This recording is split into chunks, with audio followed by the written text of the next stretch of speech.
Salut à tous et bienvenue dans cette nouvelle vidéo. Dans cette vidéo, je vous retrouve de nouveau avec Théo, que vous avez l'habitude de voir quand même assez régulièrement sur la chaîne. Et dans cette vidéo, on va essayer de répondre à une question qui est souvent posée de la part des débutants.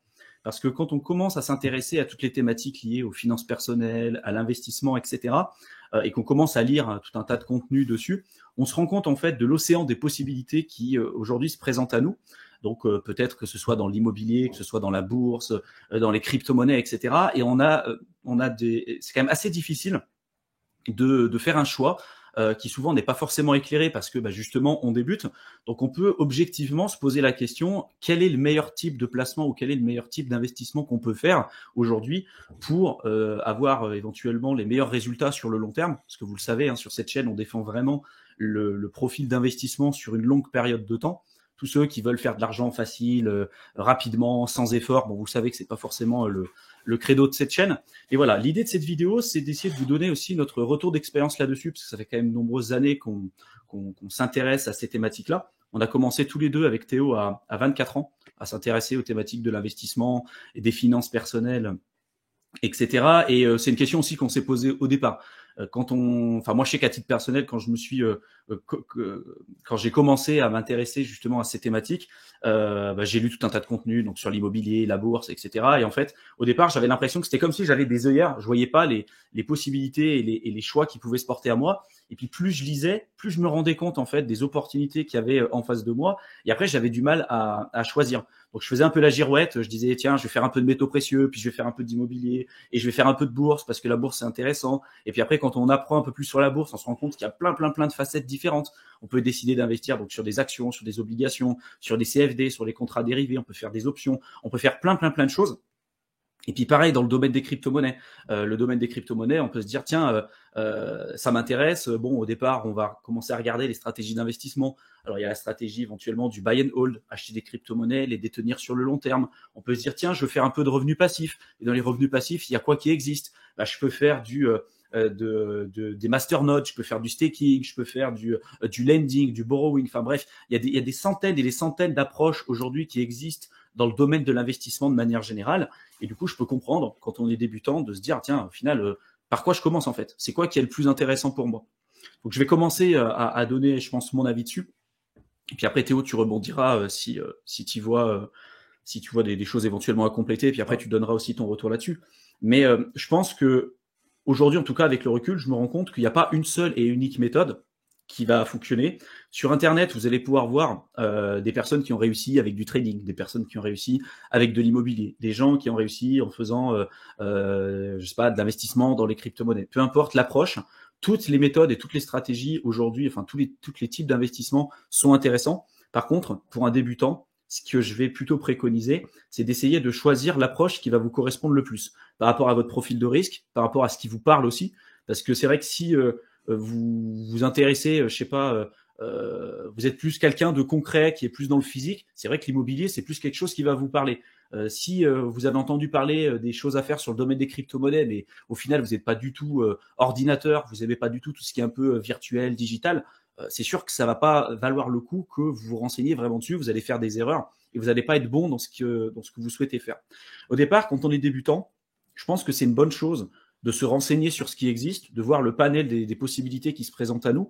Donc c'est normal au départ de faire un peu la girouette pour faire son choix, mais une fois que vous avez quelque chose qui vous semble intéressant et sur lequel vous avez un attrait particulier, pourquoi pas essayer d'aller vraiment dessus, de vous focaliser, d'apprendre et là de rentrer vraiment dans cet écosystème et j'ai envie de dire entre guillemets de masteriser ce domaine-là pour être bon à l'intérieur, pour arriver à décupler votre capital et après éventuellement vous arriverez à vous diversifier et si vous voulez faire je sais pas de l'immobilier, de la bourse ou peu importe à côté, vous pourrez le faire.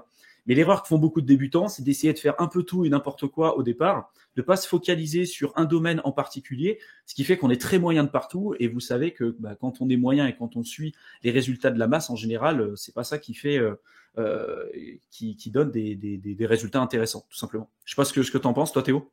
Ouais, tout à fait d'accord.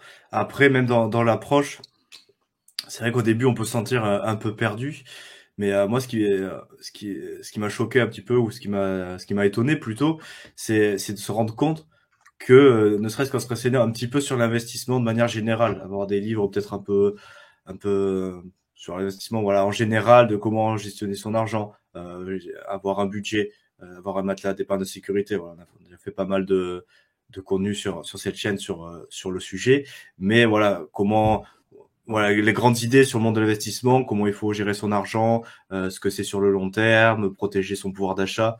Donc, ne serait-ce que lire ce type d'ouvrage, ben, il y a plein de personnes, je pense que la grande majorité des gens n'ont pas lu ne serait-ce un seul livre sur le sujet. Et après, comme a dit Thibaut, une fois que vous vous êtes décidé sur un type d'investissement, et je le rejoins tout à fait sur, il faut que ça soit quelque chose qui vous parle, parce que moi, pour le coup, c'est vrai que je suis plus porté sur l'investissement dans les crypto-monnaies, mais et du coup, j'ai eu une époque où j'essayais de convaincre les gens que c'était la meilleure chose, qu'il fallait absolument aller dessus, et je me suis rendu compte que mes proches ou ma famille, par exemple, il y a beaucoup de personnes qui n'étaient pas prêts parce que c'est pas quelque chose qui leur parlait, ça leur faisait peur et ils avaient vraiment pas envie d'apprendre. Voilà, c'est quelque chose qui les rebutait presque quand j'essayais de leur expliquer. Et tout de suite la partie technique, la partie voilà, mais c'est peut-être trop nouveau, c'est pas quelque chose sur lequel ils sont prêts d'aller. Donc voilà, au final, j'ai un peu laissé tomber en me rendant compte que c'est pas forcément fait pour tout le monde. Effectivement, il y a des moyens de faire de l'argent, c'est peut-être voilà, il y a plein de choses qui peuvent être positives, mais si la personne et si vous n'êtes pas prêt, si ça vous intéresse pas et si vous le sentez pas, il faut pas y aller parce que c'est le meilleur moyen de faire des erreurs. Et après, par contre, c'est des personnes qui sont du coup qui ont commencé peut-être à s'intéresser à l'immobilier et là pour le coup pour continuer avec le fait de se renseigner et d'apprendre. Une fois que vous avez choisi votre niche, pareil, lire du contenu spécifique, ne serait-ce que 2, 3, 4 livres un peu généraux ou spécifiques à ce domaine-là, déjà vous allez prendre une avancée énorme parce qu'en France, je pense 70 ou 80% des gens qui investissent c'est dans l'immobilier. Par contre, je suis pas sûr que la majorité de ces personnes-là aient aussi lu des ouvrages sur comment optimiser son investissement, comment bien choisir son bien, comment bien choisir le lieu, comment optimiser son emprunt, comment aller parler avec son banquier. Bref, comment toute cette partie de un peu plus théorique et fondamentale dont on n'a pas forcément les bases, ce qui est normal. Si on n'a jamais appris, si on nous l'a jamais appris. Soit dans le contexte familial, soit à travers l'école qui n'apprend pas du tout ça. Si on n'a pas eu la chance d'avoir quelqu'un qui nous a un peu mentoré par rapport à tout ça, on peut pas le savoir. Donc si on va pas faire l'effort d'aller se renseigner et d'aller acquérir cette connaissance, au final, on va pouvoir faire des investissements, mais on va pas forcément avoir de stratégie, on va pas forcément optimiser, et du coup, le rendement ça va s'en ressentir aussi. Et du coup, c'est peut-être pour quelqu'un qui est plus un profil débutant, se dire que ne serait-ce que lire 3, 4, 5, 6, voilà, voire plus de livres, ne serait-ce que ça sur la niche que vous avez choisie, vous allez déjà avoir un avantage énorme par rapport à la majorité des gens qui ne font même pas cet effort d'essayer de se renseigner pour avoir une stratégie, pour avoir des connaissances. Voilà, c'est plus on veut investir, mais voilà, on va pas forcément passer trop de temps. On va acheter un studio pas trop loin parce que c'est à côté. On va demander un prêt au banquier sans se renseigner trop sur les possibilités. Et voilà. Et du coup, on va faire, par exemple, dans l'immobilier, un premier investissement, deux investissements. Après, on va se retrouver bloqué parce que voilà, on a atteint le plafond d'emprunt et on va rester là, quoi, avec un rendement où on sera peut-être rentable dans 20 ans. Et voilà. Alors que si on s'était renseigné un peu sur comment optimiser son levier bancaire, comment voilà retarder, utiliser des prêts travaux, utiliser des méthodes de financement un peu voilà, on aurait pu optimiser et au final pouvoir accélérer plus vite. Ce qui n'est pas forcément le cas de tout le monde, mais bon, pour finir, c'est plus le côté de choisir une classe d'actifs, comme tu l'as dit, et aussi se renseigner avant d'agir, qui peut paraître basique, mais surtout se rendre compte que la plupart des gens ne se renseignent pas forcément. Il y a beaucoup de gens qui vont sur les réseaux sociaux, sur des groupes spécialisés entre guillemets, et qui posent des questions un peu bateau. Voilà, je veux acheter mon premier bien, je veux acheter mes premières cryptos. Qu'est-ce que vous conseillez? Vous doutez bien que les conseils que vous allez recevoir sur ce type de forum vont pas du tout adaptés, et vous aurez bien meilleur compte. Ne serait-ce que si acheter, voilà, vous allez sur Amazon, 2 livres, et je pense que vous en saurez déjà plus que 60-70% des gens qui investissent sur cette classe d'actifs. Après, vous serez pas des pros tout de suite, bien sûr, parce que ça demandera du temps, mais ne serait-ce que voilà, se renseigner un petit peu, prendre des notes, regarder un peu de contenu spécialisé de qualité. Je pense déjà c'est un bon point de départ pour choisir votre voie. Après, là où je rejoins Thibaut, c'est qu'il n'y a pas de recette miracle. Ça dépendra de vous, de vos objectifs, de vos affinités et voilà de la période de temps que vous êtes fixé pour atteindre ces objectifs. Et puis il y a aussi le point, c'est que tu as dit donc se former, acheter des bouquins, etc. Oui, se former, c'est hyper important, mais il y aura aussi l'expérience. Et vous aurez beau vous former. Moi, au départ, je faisais un peu partie de ces catégories-là, de personnes qui lisaient énormément et beaucoup, beaucoup. Je me renseignais parce que je voulais être sûr et je voulais pas faire d'erreur. Parce que l'école et le système même français de manière générale voient l'erreur et l'échec comme quelque chose de négatif. Et je me suis rendu compte qu'après coup, après être sorti de l'école, que c'était une très bonne chose en fait les erreurs et que c'était comme ça véritablement qu'on apprenait et qu'on devait rechercher à faire des erreurs rapidement au début qui coûtent pas trop cher pour apprendre et après se mettre dans le droit chemin. Et moi au départ, je me souviens que j'écrivais carrément même des calepins entiers de prise de notes en faisant des résumés de bouquins, de formations que j'achetais, etc. Mais sans jamais passer à l'action. Et donc à un moment donné, c'est sûr que si on fait ça pendant des années, on n'aura jamais aucun résultat. Donc se former, c'est bien. Après, pour voir votre appétence ou votre affinité par rapport à un secteur en particulier, il va falloir que vous le testiez. Voilà. Si déjà dès le début il y a un truc qui vous rebute, c'est pas la peine. Il y a déjà tellement de possibilités, franchement, vous embêtez pas avec ça. Mais s'il y a des choses qui commencent à vous attirer et que vous vous dites bah peut-être que ça me plaît, je sais pas trop, allez-y dessus, testez. Vous essayez 1 mois, 2 mois, 3 mois, bref, vous commencez à vous renseigner dessus.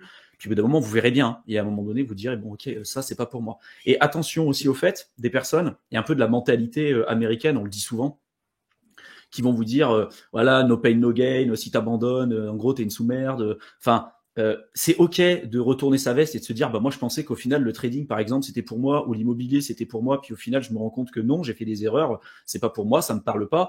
Vous oubliez pas votre objectif final ou la direction dans laquelle vous voulez aller. Si vous voulez atteindre, je sais pas, l'indépendance ou la liberté financière, vous avez utilisé un levier spécifique ou un moyen, un véhicule financier spécifique pour vous permettre d'atteindre cet objectif. Ça peut être encore une fois l'immobilier, ça peut être la bourse, ça peut être les crypto-monnaies. Mais la direction, c'est toujours la même. Après que vous essayez les crypto-monnaies, c'est pas pour vous, vous avez fait des erreurs, au final vous dites bah non, j'ai pas envie de continuer là-dessus. C'est ok de mettre cet élément-là de côté, de choisir un autre véhicule et de continuer dans la même direction. Le problème un peu avec le développement personnel et cette mentalité, je trouve très toxique, très néfaste, qui nous provient principalement des US, c'est de dire voilà, tu choisis un truc, si t'abandonnes, tu vaux rien, t'abandonnes tes objectifs. Si t'es pauvre aujourd'hui, c'est que tu le mérites et que t'as pas fait les efforts nécessaires. Enfin, c'est hyper moralisateur, c'est hyper culpabilisant. Ça permet absolument pas de se développer. Et moi, je sais que ça m'a énormément freiné au départ quand j'ai commencé. Donc, il faut apporter énormément de bienveillance aussi dans votre approche. C'est normal au départ de pas être bon. C'est normal au départ de se poser ce genre de questions aussi. On n'est pas là en train de vous dire, voilà, si tu te poses cette question, c'est que c'est pas bien, etc. C'est normal. On se l'est posé nous aussi. Moi, la première fois où je voulais gagner de l'argent sur Internet, j'ai tapé comment gagner de l'argent sur Internet. En fait, genre, on a tous fait ces trucs-là et c'est ok. Par contre, ce qui est pas ok, c'est de faire cette erreur, on va dire entre guillemets, si on peut même appeler ça une erreur, mais d'avoir cette approche-là au début et de pas la corriger par la suite. Il y a des personnes, comme l'a dit Théo, on le voit régulièrement parce qu'on est sur plein de groupes, sur Facebook, etc., sur les réseaux sociaux, et on commence à avoir quand même un certain réseau là-dessus, et on se rend compte qu'il y a des personnes qui arrivent, qui disent sur des groupes spécialisés ou non, hein, dans le domaine des crypto-monnaies, qui disent voilà, j'ai 100 000 euros à investir dans les crypto-monnaies, qu'est-ce qu'il faut que j'achète? Le problème, c'est que dans ces groupes-là, il y a n'importe quoi. Il y a des personnes, des fois, qui connaissent absolument pas le milieu. Et on s'attend à ce que des gens random sur Internet nous donnent des informations pertinentes pour investir vis-à-vis de notre situation personnelle. C'est impossible. Vous êtes la seule et unique personne qui est capable de prendre les meilleures décisions par rapport à votre situation personnelle. On ne sait pas combien vous avez d'enfants, votre appétence au risque, vos objectifs, votre capacité d'épargne, votre gestion de budget. Bref, il y a tellement de choses en fait à prendre en compte. Et puis en plus de ça, votre situation personnelle peut être amenée à changer. Peut-être qu'aujourd'hui vous n'avez pas d'enfants, demain vous en avez. Vous avez un travail qui est bien rémunéré, demain vous perdez votre travail parce que personne n'est irremplaçable et voilà, votre situation va changer. Donc il y a tellement de choses aujourd'hui qui sont amenées à fluctuer que la seule personne qui est aujourd'hui la plus à même de prendre les meilleures décisions par rapport à votre situation personnelle, c'est vous-même. Et c'est ça que les gens n'aiment pas avoir et n'aiment pas savoir parce que on a toujours été un peu habitués malheureusement à ce qu'on nous dise quoi faire. Tu vois, à l'école, on nous a pas éduqués vraiment sur l'argent. Tu vois, tous les deux avec Théo, on n'a pas eu entre guillemets d'éducation financière. Nos parents sont pas entrepreneurs, sont pas investisseurs. Par contre, on a eu la chance d'avoir, on va dire, les bases, de pas dépenser plus que ce qu'on gagne, de mettre de l'argent de côté, d'épargner, d'avoir un fonds de sécurité. Voilà, tout ça, on l'a eu. Donc, on n'a pas eu le problème de se retrouver toujours dans le rouge avec des agios et avoir, on va dire, une gestion financière catastrophique dès le début. Par contre, toutes les bases d'investissement, on a dû les apprendre par la suite parce que l'école, malheureusement, ne nous l'apprend pas, nous apprend pas toutes ces bases-là. Donc, je pense que aussi, c'est ok de se rendre compte de l'état dans lequel on se trouve aujourd'hui. On part pas tous du même point, on part pas tous avec les mêmes cartes en main, et je pense qu'il faut faire attention de pas non plus trop vous comparer. On a vite tendance sur Internet à regarder un peu ce que font les autres et se dire, bah tiens, lui, il a eu du succès parce qu'il a utilisé telle ou telle méthode. Moi, si je suis le même chemin que lui, je vais avoir forcément les mêmes résultats. Non, parce qu'on connaît pas sa situation personnelle. Déjà, peut-être qu'il mitonne, peut-être qu'il raconte des conneries, peut-être qu'il a jamais réussi dans ce qu'il explique. Bon, ça, c'est un autre débat. Mais même si cette personne-là a eu des très bons résultats, ça a été le cas pour lui, parce qu'il a eu un certain chemin, il a eu une certaine dynamique, il y a peut-être des méthodes, des stratégies, mais vous, peut-être que vous allez suivre ce chemin-là et vous allez peut-être avoir des résultats qui sont catastrophiques. Donc, il n'y a pas une seule méthode pour arriver, entre guillemets, au succès ou à l'objectif que vous vous êtes fixé. Il y a une méthode, une stratégie qui va vous parler, qui va vous intéresser, et après, c'est à vous de faire le travail, d'aller à l'intérieur, d'essayer de creuser les choses, de passer à l'action et de voir si ça vous correspond ou si ça vous correspond pas. Et je le répète encore une fois, c'est ok de changer, c'est ok de faire des erreurs, c'est ok de se rendre compte que le chemin qu'on avait choisi, c'était peut-être pas le meilleur et c'était peut-être pas le bon au début. Mais voilà, vous avez le droit de corriger le tir et vous avez le droit de pas forcément faire les meilleurs choix au départ. Je sais pas si tu voulais expliquer autre chose, Théo, si tu avais quelque chose. Non, je suis tout à fait d'accord. Après, peut-être en conseil ou en possibilité pour toute la partie investissement dans tout ce qui est financier, donc les actions, la crypto, même le trading, il y a la possibilité d'ouvrir des comptes de simulation entre guillemets. Il y a plein de logiciels ou de plateformes qui permettent de le faire. Et donc ça, pour quelqu'un qui est vraiment débutant, pour commencer à tester sans risque aucun, du coup, c'est juste ouvrir un compte. J'ai pas de plateforme précise, mais je sais que ça existe et même que je l'utilisais au début sur la partie crypto-monnaie. Vous pouvez créer des faux portefeuilles pour vous entraîner à jouer, parce que concrètement il n'y a pas d'argent en jeu, c'est juste vous dites si j'avais acheté tant d'actions de cette entreprise, ou si j'avais m'étais constitué un portefeuille de telle manière, il se serait passé ça. Si j'avais revendu, est-ce que j'aurais été gagnant, est-ce que j'aurais été perdant? En crypto-monnaie pareil. En trading, je pense que ça serait pour beaucoup de gens qui choisiraient pas cette voie-là s'ils faisaient ça peut-être avant de mettre du vrai argent, c'est-à-dire ouvrir un peu compte de trading et faire des simulations de je vais suivre ce que j'ai appris ou ce que je pense savoir, d'acheter, de revendre, d'aller faire des choses assez rapidement, de voir le résultat ne serait-ce que sur un mois ce que ça donne cette activité là.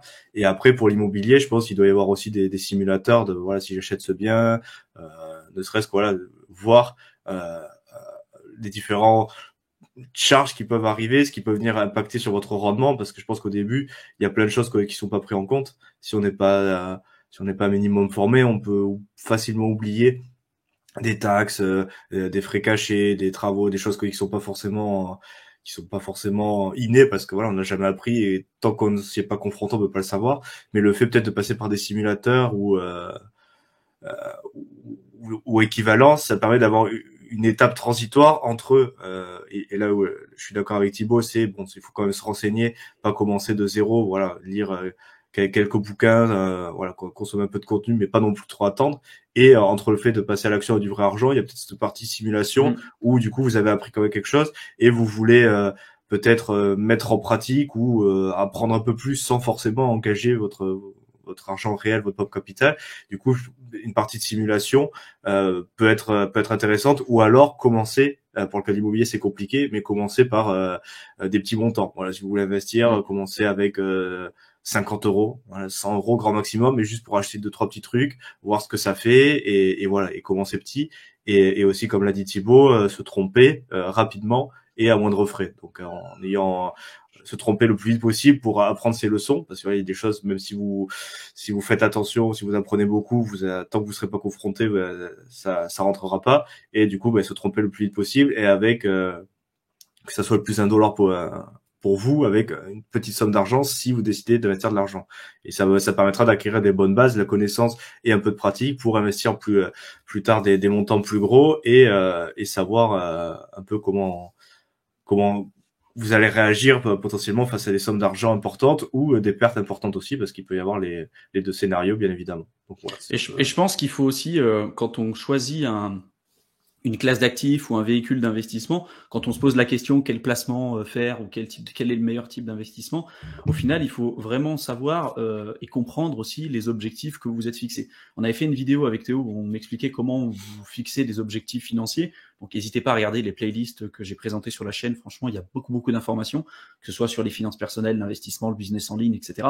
Soyez curieux. Mais en gros, je pense qu'il faut vraiment être conscient aussi des attentes que vous pouvez avoir en fonction des différents véhicules d'investissement que vous allez essayer. Si vous vous dites, OK, moi, je veux atteindre, par exemple, la liberté financière en moins de 5 ans, ce que moi, je m'étais fixé comme objectif au départ, et ce que j'ai réussi à atteindre en 4 ans et demi, finalement, forcément, les véhicules financiers que j'ai utilisés ne sont pas les mêmes, et ne sont peut-être pas appropriés à quelqu'un qui va se dire, tiens, moi, je veux atteindre la liberté financière en 10 ans ou en 20 ans. Moi, forcément, j'ai dû prendre plus de risques, j'ai dû faire des choix peut-être un peu plus extrêmes que ce que j'aurais dû peut-être faire si les objectifs étaient sur une plus longue durée. Et je pense que de connaître les avantages, les inconvénients aussi de chaque véhicule d'investissement, de regarder historiquement ce qui s'est passé en termes de performance, ça vous permettra de plus facilement de vous rendre compte de quel est le meilleur véhicule d'investissement par rapport à vos objectifs personnels et par rapport à vos attentes. Si je vais vous donner quelques exemples. Aujourd'hui, par exemple, si vous voulez, vous êtes, je sais pas, en CDI, vous êtes dans une bonne situation financière, vous êtes capable de mettre de l'argent de côté, etc., et avoir, on va dire, des finances saines. Peut-être que le levier bancaire, d'utiliser l'effet de levier bancaire pour investir dans l'immobilier, ça sera intéressant. Si vous faites les choses correctement, ça vous permettra d'accélérer. Avec l'immobilier, en plus, vous avez plein d'avantages fiscaux si vous faites les choses correctement. Vous avez donc la possibilité d'utiliser l'argent des autres et pas le vôtre. Le problème, c'est que ça prend du temps, c'est du physique, il peut y avoir des imprévus. L'immobilier, c'est pas forcément non plus la classe d'actifs qui est la plus liquide pour le coup et qui est la plus passive. Et voilà, il y a quand même plein d'avantages à utiliser l'immobilier. Il n'y a pas une manière et une seule façon de faire de l'immobilier. Vous pouvez faire de la location courte durée, vous pouvez faire de la colocation, vous pouvez faire de la location nue, vous pouvez faire de l'immeuble de rapport, vous pouvez faire du marchand de biens, enfin bref, vous voyez, il y a tellement de choses en fait et tellement de sous-niches aussi dans ces classes d'actifs que en fait, ça serait impossible de vous donner une liste exhaustive. Même chose dans la bourse. L'avantage, c'est que c'est hyper liquide, c'est beaucoup plus passif que l'immobilier et tout le reste. Par contre, les rendements sont pas forcément ce qu'il y a de plus élevé par rapport au fait aujourd'hui à la classe d'actifs des crypto-monnaies. Vous avez les rendements quand même les plus élevés et les plus intéressants. Le niveau de risque est pas le même. Mais en termes de passivité, quand même, la bourse, c'est plutôt intéressant. L'inconvénient, c'est que vous pouvez pas utiliser l'effet de levier bancaire comme, par exemple, pour l'immobilier. Si vous allez à la banque en leur disant est-ce que vous pouvez prêter l'argent pour que j'investisse en bourse, il y a 99% de chances qui vous disent non, même plus de 99% de chances, même 100% de chances, j'ai envie de dire, ils vous diront non. Par contre, pour l'immobilier, oui, parce que derrière, il y a une contrepartie, il y a quelque chose de physique et en général, c'est quand même plutôt intéressant. Dans les crypto-monnaies, le gros avantage qu'on a, c'est qu'on est quand même sur une classe d'actifs qui est très récente, sur lesquels les pourcentages de rendement sont clairement extraordinaires par rapport à ce qu'on peut connaître dans les autres classes d'actifs. La contrepartie, c'est que ça reste quand même très technique. C'est plus un domaine de débutants. Clairement, aujourd'hui, il y a de plus en plus d'institutionnels qui viennent dessus. Le risque, la volatilité est absolument pas identique à celle qu'on peut retrouver dans les autres classes d'actifs. Donc, il faut que vous soyez vigilant. Et à chaque fois, c'est comme je l'explique tout le temps, une pièce de monnaie, vous avez le pile et vous avez le face. Et et on peut pas dissocier les deux. Vous avez toujours les deux côtés. Dans l'investissement, c'est pareil. Vous avez toujours le risque et le rendement. Plus, en général, vous allez prendre de risques, plus vous allez devoir chercher du rendement. Et l'objectif, ça va être d'avoir le meilleur rendement possible en diminuant le maximum le risque. Et voilà, on n'a jamais rien sans rien. Donc forcément, quand vous avez un rendement, vous prenez un risque. Et enfin, vous avez aussi l'investissement, par exemple, dans les métaux précieux. Et en général, on parle même pas d'investissement parce que les métaux précieux, ça n'a pas vocation à vous rendre riche ou même à vous faire vraiment gagner de l'argent. Parce que là, on est plutôt sur des actifs qui ne sont pas productifs, pour le coup.